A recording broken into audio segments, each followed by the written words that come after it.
It was one of those tranquil mornings when everything seemed perfectly in place. The air carried the warmth of the sun, filtering through the aroma of freshly brewed coffee. The same coffee I had long planned to replace with a healthier alternative, but never did. As I settled into my usual spot, I noticed the morning light casting soft golden streaks across the kitchen counter of my Charlotte condo. With a cup of coffee in one hand and my laptop open in front of me, I savored these fleeting moments of peace before the inevitable rush of work took over. Then, the familiar chime of an incoming email broke the silence. I wasn't expecting anything out of the ordinary, perhaps an update from my real estate investment firm or a report from my assistant. Managing properties across the state consumed most of my time. But instead, her name flashed across the screen. Sarah, my wife, or at least, she had been. The subject line was brief, almost casual. A moment of hesitation gripped me before I clicked it open. The next instant, my world unraveled. The first thing I saw was a picture. Sarah draped across the shoulders of a young man, her arms wrapped around his waist, both beaming as if they had just struck gold. They stood in front of my vacation home, the very house I had worked so hard to acquire, the one I had dreamed about for years.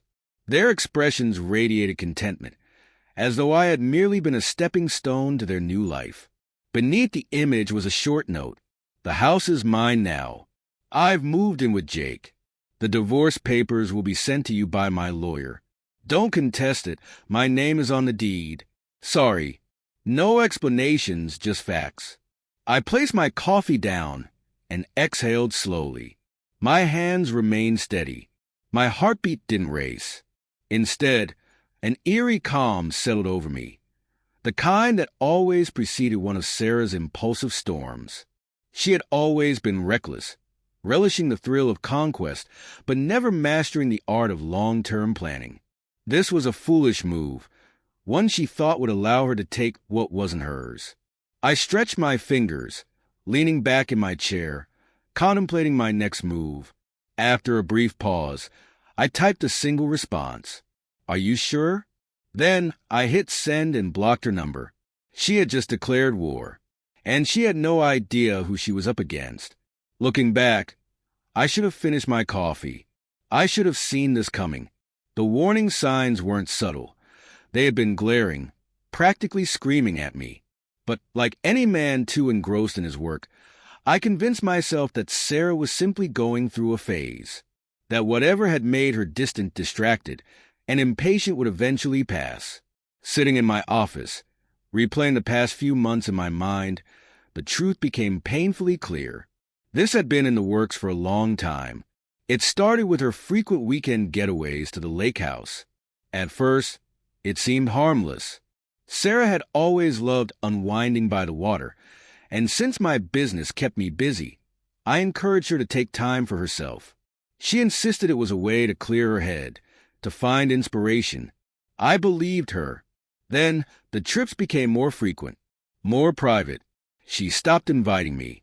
When I questioned her, she dismissed my concerns with vague excuses. You wouldn't enjoy it, sweetie. I just need to relax. I let it go.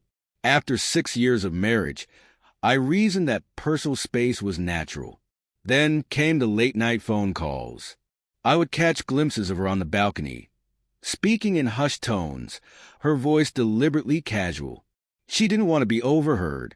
If I asked about it, she rolled her eyes, laughing loudly. Calm down, Jason.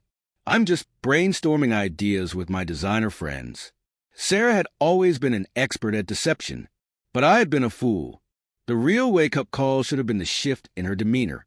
I still remember the night I told her about a massive investment deal I had closed, a milestone that would secure our financial future for decades. I was ecstatic, eager to share the moment with her. She barely looked up from her phone. She murmured, "That's wonderful, babe," in a tone devoid of enthusiasm. I should have realized something was amiss. There was no pride, no excitement, nothing. My success was no longer ours. She had begun to see it as hers alone. She reveled in the illusion of accomplishment, dropping hints about her ties to high-profile investors, Yet she wasn't an investor at all. She was an interior designer dabbling in house flipping, choosing wallpaper and decor, while I provided the capital, the connections, and the real labor. The vacation home had been my dream. I had purchased it outright, envisioning a retreat where we could escape the chaos of city life and build memories together. But Sarah had insisted her name be on the deed. She claimed it was a mere formality, a tax-related technicality. I hadn't argued. It didn't seem worth the trouble. What she didn't know was that I had already consulted my lawyer before signing anything, ensuring my assets were legally protected.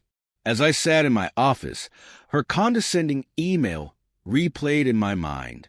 She thought she had outmaneuvered me, but her arrogance had led to a fatal error.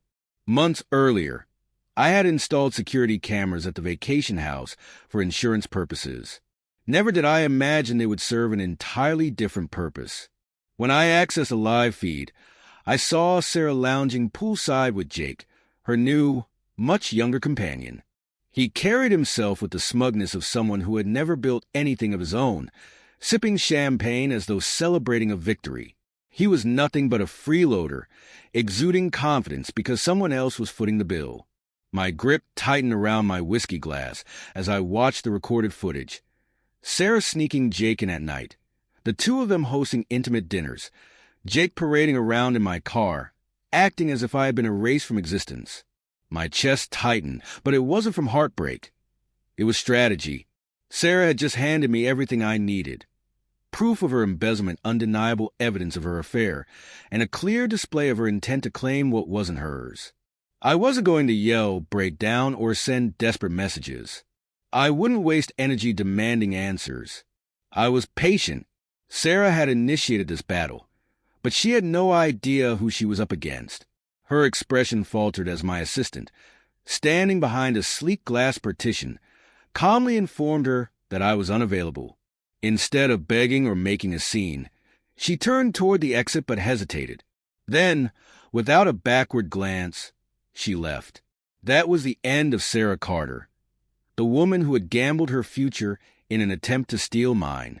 And I had won. Sarah was never one to accept defeat. She thrived on distorting reality, manipulating narratives to suit her needs. She believed that if she played the victim, cried at the right moments, and lied convincingly enough, she could escape any consequence. But not this time. On her final morning in my house, I rose early, made my coffee, and opened my laptop. The security stream from the vacation home was already loaded, though I didn't need to watch it. I already knew how this story ended. Still, there was a quiet satisfaction in seeing it unfold in real time. Sarah moved slowly through the living room, her suitcase half-packed, her expression pale. The weight of her reality had finally settled in. This wasn't just a temporary setback. It was the end of the life she had carefully constructed for herself. She had lost. She gripped her phone, her fingers trembling slightly as she scrolled through her contacts.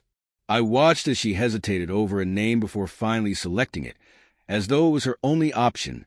My phone buzzed, and I debated whether to answer before finally picking up. A small, uncertain voice came through.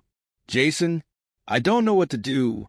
Leaning back in my chair, I took a slow sip of coffee. "That's not my problem," I replied evenly.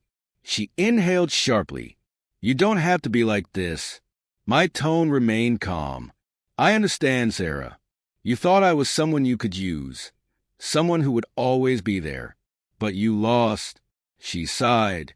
"I know I hurt you, but do you really want to see me homeless? Is that what you want?" Exhaling slowly, I shook my head. "Sarah, this was your choice. You wanted this life, and now you have it. Congratulations." Silence filled the line before I continued. "By midnight, you need to be out of my house. If you're still there, the police will remove you. It's up to you." A hollow, humorless laugh escaped her. "You really hate me now, don't you?" I didn't hesitate. "I don't feel anything for you, Sarah." Then I ended the call. By 5 p.m., I checked the security feed. Sarah was still inside, sitting on the edge of the bed, staring at the floor. She no longer resembled the smug woman who had sent that arrogant email, so sure of her new future with Jake. But I felt no sympathy. This was a bed she had made. By 8:30 p.m., she had packed only what she could carry. She spent the evening making calls, this time not to me but to her so-called friends. No one answered. The same people who cheered her on when she walked out of my life had now vanished. Even her family, the ones she had proudly told about her new beginning, refused to pick up. At 11:45 p.m., she finally stepped through the front door for the last time. Her face was blank, hollow. She held a single suitcase in one hand and her phone in the other. Before leaving, she turned back, staring at the house as if she still couldn't believe this was happening. Then, without a word, she disappeared into the night. The next morning, Daniel called me. The sheriff came by to confirm the eviction. She left without a fight. Leaning back in my chair, I let out a deep breath. Good. Though he couldn't see me, I nodded. For the first time in years, I felt truly free. In the weeks that followed, Sarah vanished. No phone calls, no emails, no desperate messages. Jake had left town, likely running his next scam. The money she had stolen was still frozen. With no credit, no income, and no place to go, she had nothing. Meanwhile, I moved on. My business flourished, and I finally spent weekends at the vacation home like I had always intended, sitting on the terrace, taking in the view. I often thought about how close I had come to losing everything. Sarah had nearly taken everything I had built, but in the end, she had only betrayed herself. Months later, a final email appeared in my inbox. Jason, I know I don't deserve your time, but I'm not sure where else to turn. I lost everything because of a terrible mistake. Please, can we talk? I hesitated before opening it.